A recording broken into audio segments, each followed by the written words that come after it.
California has been doing stuff that the rest of the world, most of the world, is just hoping they might get to someday. The governor signs an ambitious environmental law today aimed at combating the effects of climate change. Federal and local officials prepare for the 2020 census and figuring out how to reach people who are traditionally hard to count. You've got people's lives in your hands when you're out there. It's not like a car where if it breaks down, you can just stop and pull over the side of the road. And not all charters offered out of San Diego are legal. Coming up, how to spot which boats are legit. KPBS Evening Edition starts right now.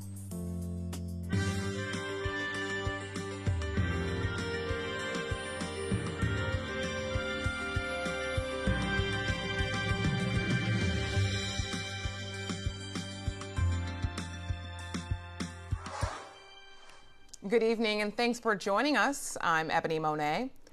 California is on track to run entirely on renewable energy before mid-century. Governor Brown joined lawmakers in Sacramento today to sign Senate Bill 100, mandating that 100% of the state's electricity will come from clean sources by 2045. That means solar, wind, or hydropower. California is committed to doing whatever is necessary to meet the existential threat of climate change. And yes, it is an existential threat. No matter what the naysayers may say, it is a real present danger to California and to the people of the world. This is doable. It's going to take some hard work, but California is an innovative state. We know how to get things done, and by putting this marker down on the table, it is a strong signal to markets to make investments in the kind of technology that are going to help get us to 100%. Critics say the state just doesn't have the technology to make the move away from fossil fuels. The announcement comes as the governor prepares to host his Global Climate Action Summit in San Francisco this week. The convention is expected to gather thousands of policy leaders and climate change scientists from around the world. A new survey shows most Californians say they're ready to take steps to reduce global warming. According to the survey by the Public Policy Institute, 80% of Californians view global warming as a very serious threat to the state's future economy and quality of life. The survey also found many support action on climate change, even if it brings increased cost. More than half of residents expect the fight against global warming to increase gas prices. Today, San Diego City leaders met with community members in Sherman Heights to discuss the progress of a controversial storage facility. Mayor Kevin Faulkner's visit comes nearly 3 months after the center opened. Operators say the center is a place where homeless San Diegans can store belongings while taking advantage of services including mental health treatment and job training. Noel Bishop, the principal of nearby Our Lady's School, says despite intentions, the facility's location is wrong. There are other places within this area that probably could have housed this a lot better, but when you bring it and put it right next to a school, I have a problem with that. Operators say they're working to ensure the facility is a good neighbor by only accepting claimants by referral and increasing police patrols. Should school board members be paid for meetings they do not attend? iNews Source reporter Megan Wood says this question has become an issue in the Sweetwater School District. Sweetwater trustee Nicholas Segura asked to be paid for a meeting he said he missed last month because of a hardship. The hardship? He was in Sacramento lobbying for his labor union and dining with Democratic governor candidate Gavin Newsom, according to a Twitter post. One Sweetwater resident told the school board that if it paid him for the missed meeting, it would be, quote, a theft of public funds. Another taxpayer threatened to write a formal complaint to the district attorney and county grand jury. Segura has since dropped the payment request, but iNews Source found Sweetwater trustees regularly approve compensating one another for missed meetings where hardship has been cited. When the school board meets tonight, it's expected to talk about what's a hardship when it comes to missing a meeting. For KPBS, I'm iNews Source reporter Megan Wood. iNews Source is an independently funded nonprofit partner of KPBS. As the federal government prepares for the 2020 census, California is making plans to ensure all residents are counted. KPBS reporter Tara Minto says the state is looking for help with hard-to-reach populations. The state's Complete Count Office wants input from community groups to encourage census participation among hard-to-count communities. Those include non-English speaking households, foreign-born residents, and minority populations. Complete Count Office spokeswoman Tama Adamek says an inaccurate count means California could lose out on federal dollars.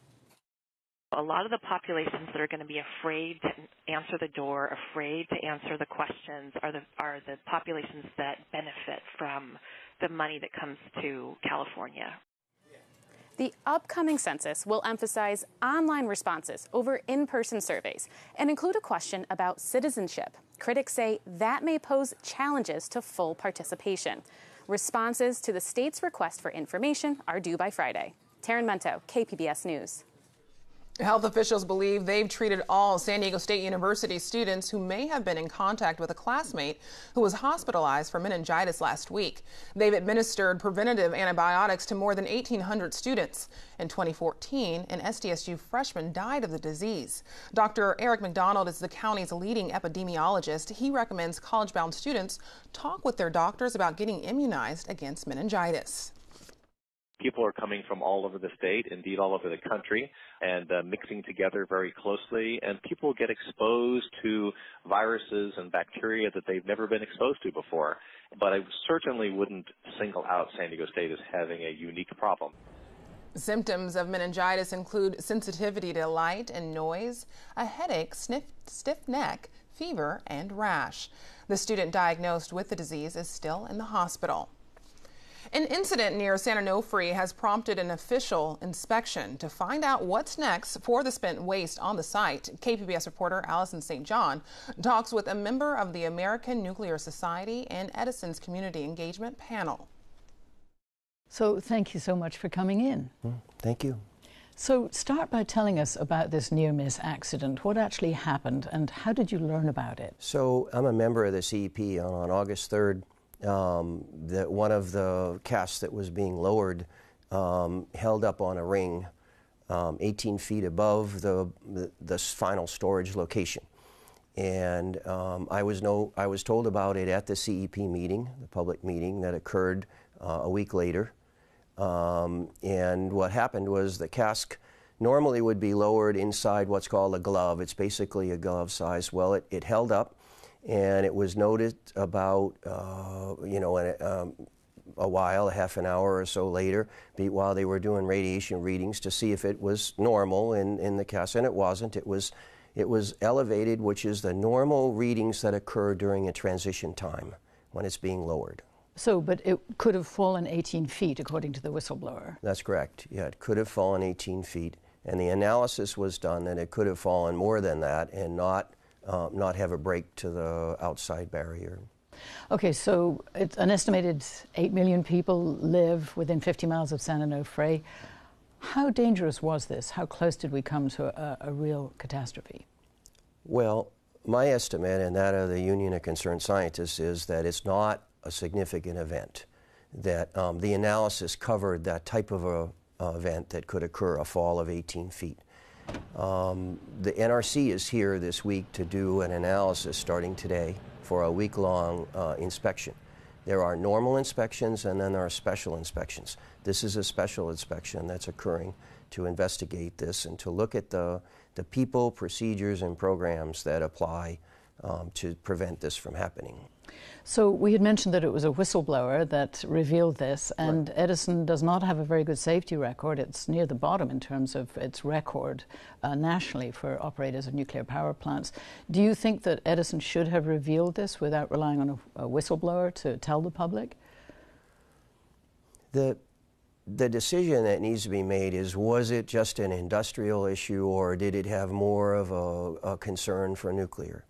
And in the decision-making process that occurs, and the NRC is reviewing the decision-making process, when the NRC is notified and then when the public's notified. That will all be part of the investigation, and I can't tell you the specifics of whether it was enough. I do feel that dry cask storage is the safest means of storage in the United States. The National Academy of Sciences recommended that dry cask storage be used for spent nuclear fuel. And when the storage is complete, it will be the safest method possible. At the community engagement panel of which you're a part, I've heard people ask questions of Edison like, if there were an accident, what are your contingency plans? And we have not heard any satisfactory answers. Is that something you would hope the NRC would get an answer to? Yeah, the NRC is responsible for all aspects. So one of the aspects that's most important is emergency planning. And the emergency planning is related to the safety case for that type of an incident that occurs. So first they determine what was the issue and what is the safety case that was violated or not violated. And then they determine what the impact is on the immediate first, which is the workers and the people inside the fence. And then we call it the people outside the fence, what is the impact on those? And in fact, the studies that are performed is when we're in full dry cask storage, there is no risk to the public outside of the fence in all events. If there were an accident and a cask got damaged, are you confident as a member of the panel that Edison has a plan for what to do in an emergency? That part of it is still being analyzed, but there is contingency planning. There are procedures in place to take care of that. And the Nuclear Regulatory Commission is looking at the procedures to make sure that they're sufficient to perform the recovery efforts, as well as the Institute of, or the Electric Power Research Institute. Palo Alto is the organization for research for utilities. They're performing a large number of studies to evaluate this same activity. I've seen a lot of studies, but I haven't heard any very specific plans of what would be done in the case of an accident. Okay, in the case of an accident, and you have to define what an accident is. So an accident could be from damage internal to the container to damage external. The analysis that's been performed, that is the basis for the regulations today, are that a drop of 18 feet would not breach the outside barrier of that container. So there's no risk to the public. We'll leave that question unanswered then. So the bigger issue is what could happen to the nuclear waste, the spent fuel rods, which are being stored on site. And there are a few different options that you have been talking about on the panel. Which do you think is the most likely option, if any, of that waste being moved? Very good question. The majority of the CEP, or actually it's unanimous, is in favor of moving the fuel and doing everything that we can to help Edison move the fuel to a Department of Energy authorized facility. Now, right now, Yucca Mountain is still in evaluation, even though last week I was at meetings and the NRC budget is being increased to help start the licensing again. But in fact, there's interim storage sites, two of them, one in Texas and one in New Mexico, to address interim storage as a parallel path. And the National Academy also had a study called the Blue Ribbon Commission to make recommendations that both paths should be explored and move forward. And if the population in those states say, no, we don't want nuclear waste from somewhere else, what do you think about the idea of moving it across the Interstate 5 to the east side, further away from the ocean on the mesa on Camp Pendleton? That's an option that's being considered. However, I think in the best interests of a long-term solution, it's better to have an interim storage site that's regulated as a multiple storage sites for plants such as Diablo Canyon or others in Rancho Seco, plants in the California or the western area that could all have centralized storage, centralized security. It's a much better option than a temporary change. Well, Ted Quinn, thank you so much for coming in. Okay, thank you. Our coverage of San Onofre and the nuclear waste storage efforts continues online at kpbs.org. A ship loaded with a specialized boom is on its way to the Great Pacific Garbage Patch. That's the floating island of ocean trash that's twice the size of Texas. An organization is taking a stab at cleaning it up with a 2,000-foot collector. It was created by Boyan Slat, a 24-year-old innovator from the Netherlands. He first became passionate about cleaning the ocean as a teenager when he went to the Mediterranean Sea and saw more plastic bags than fish. If the boom works, his organization hopes to deploy 60 free-floating barriers in the Pacific Ocean by 2020. I'm Judy Woodruff. Tonight on the NewsHour, one-on-one with former Secretary of State John Kerry on how America is seen abroad in the Trump presidency. Coming up at 7 after Evening Edition on KPBS. As the East Coast is bracing for storms, here in San Diego, we're expecting hot and dry weather. Erin Calandra has the forecast. Happy Monday to you. I hope you had a nice weekend, and I hope this week is getting off to a great start. Now, taking a look at what's going on the satellite, the radar across the region, not much. It is quiet. We have high pressure in place, plenty of sunshine, and no rain, that's for sure. Taking a look at the bigger picture, well, the whole Southwest is dry, and it's getting hot, too. There is a high pressure system in place to the south of Phoenix, and that's driving warm air up from Mexico. So it is going to be a bit above average for some people. Oceanside tonight at 62, Mount Laguna at 56, and Chula Vista right around 63 degrees. Here in the metro, expect to see temperatures at 65 tonight, becoming cloudy, and then plenty of sunshine. For tomorrow, Oceanside reaching 77, San Diego not far behind at 76, and Chula Vista as well. Plenty of sunshine. Borrego Springs is still cooking at 105. Now, taking a look, late week, not much going on here. It's just going to be a quiet, warm pattern, but all eyes are on the East Coast. That's because Hurricane Florence is heading toward the Carolinas. It can be a very powerful and dangerous storm. So evacuations are expected widespread across that region. If you have family there or friends, or if you're planning on traveling there, should certainly keep your eye on this storm. Now let's take a look at what's going on for the coast. The next couple of days, it's going to be getting warmer, up to the low 80s for the weekend. Plenty of sunshine any day. Inland, it's going to be in the 80s, reaching the 90s by the weekend. So again, a bit warm. Great conditions, though, to head to the beach or to the pool. In the mountains, very pleasant. Take a hike on Tuesday through Thursday because temperatures will remain in those comfortable conditions at the upper 70s. It'll be in the 80s, though, by Saturday. And then in the deserts, it is still warm every day in those triple digits with plenty of sunshine. For KPBS News, I'm Erin Calandra. Ebony, back to you. It must be fancy to be in New York City. Recreational boating is big business in San Diego. There are boat tours for fishing, whale watching, and even wine tasting. But KPBS reporter Matt Hoffman says some of these boats are illegal. It's a Thursday morning on San Diego Bay, and harbor police officers are on patrol with the U.S. Coast Guard. Both agencies are working together to go after illegal passenger boats, often referred to as illegal charters. It's not a new problem in San Diego, but one that Coast Guard Chief Warrant Officer Greg Cable says is becoming more visible. I know that social media has brought out more attention to them. They advertise them on Craigslist, on all social media sites, Facebook, Instagram, I've seen them on. Lieutenant Brian Jensen with San Diego Harbor Police says illegal passenger boats include a variety of operations. It could be everything from a evening entertainment cruise to go out with your friends and have some music and a meal. It could be a fishing charter to go out to sea and do some deep sea fishing. It could be whale watching. Fishing, whale watching, and party cruises are big business in San Diego.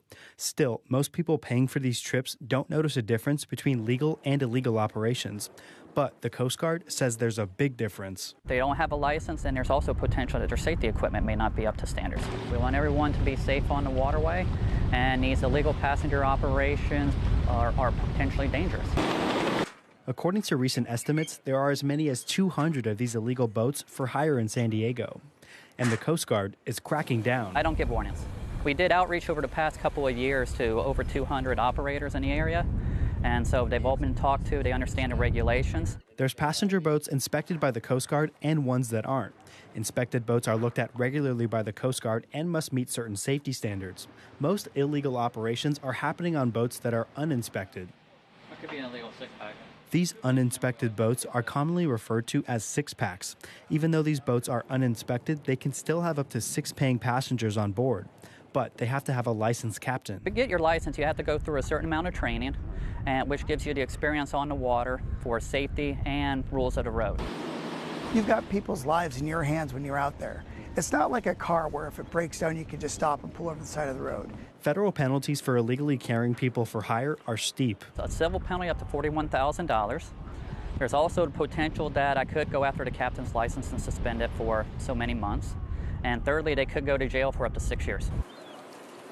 It's very difficult to vet an operation.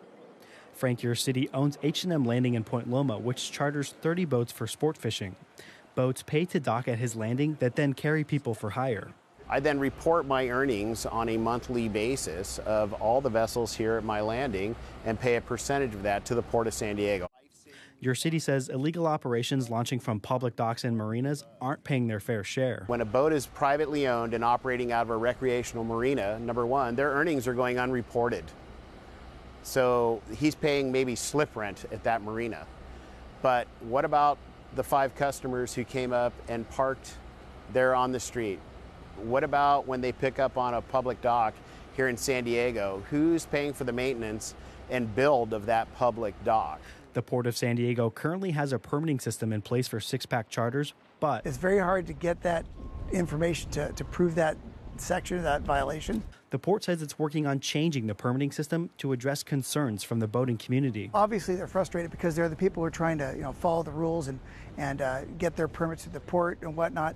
And so what this is an attempt to kind of level the playing field by the port. There's also the issue of liability. When you're operating out of a sanctioned leasehold like H&M Landing, they are required to have insurance. That's part of the landing's oversight. We make sure the vessel has a minimum liability policy.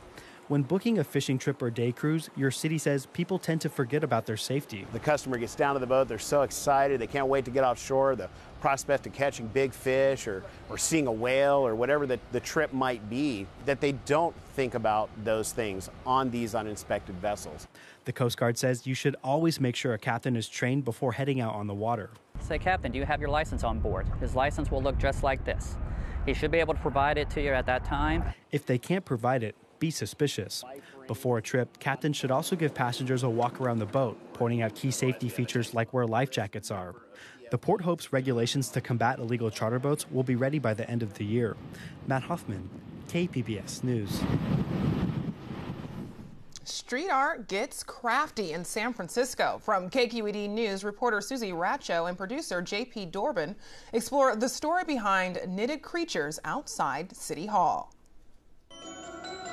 Yarn bombing didn't become a thing until maybe 5 to 10 years ago. A lot of the street art world was very masculine, and it's all about wearing a mask with spray paint and going to jail and getting your name up. And here come these women with these soft things that a lot of people did not aesthetically appreciate the look of them.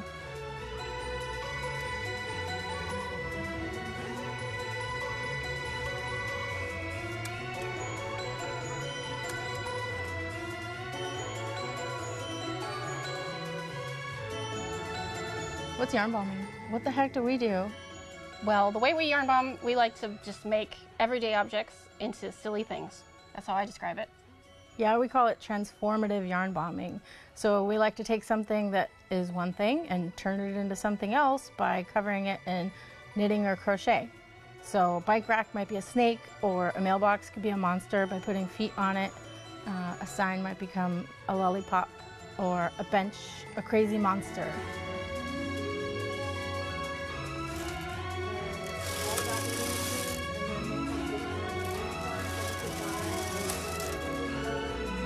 It's that first yarn bomb that's so nerve-wracking, and you have no idea what to expect, and you feel like such a vandal and such a criminal. And then we made some elf feet to put on a mailbox, and we went after dark, and she was installing them, and I was the lookout. We were so scared. We're gonna get in trouble. We're gonna get in trouble. A cop car passed, didn't care, and we did it, and we didn't get in trouble.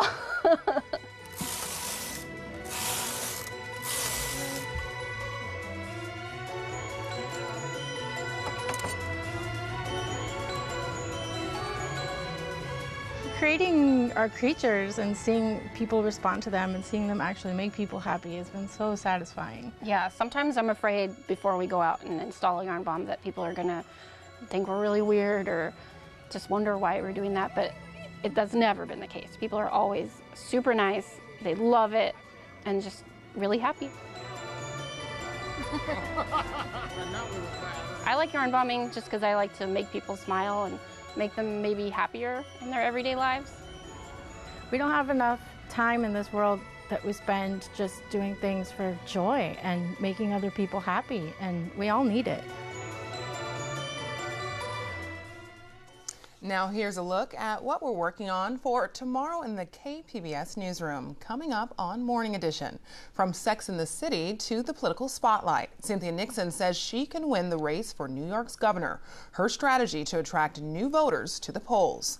And on Midday Edition, working up an appetite after catching some waves, the international adventures and recipes from a lifelong surfer in a new book. First we surf, then we eat. That's tomorrow on KPBS Radio.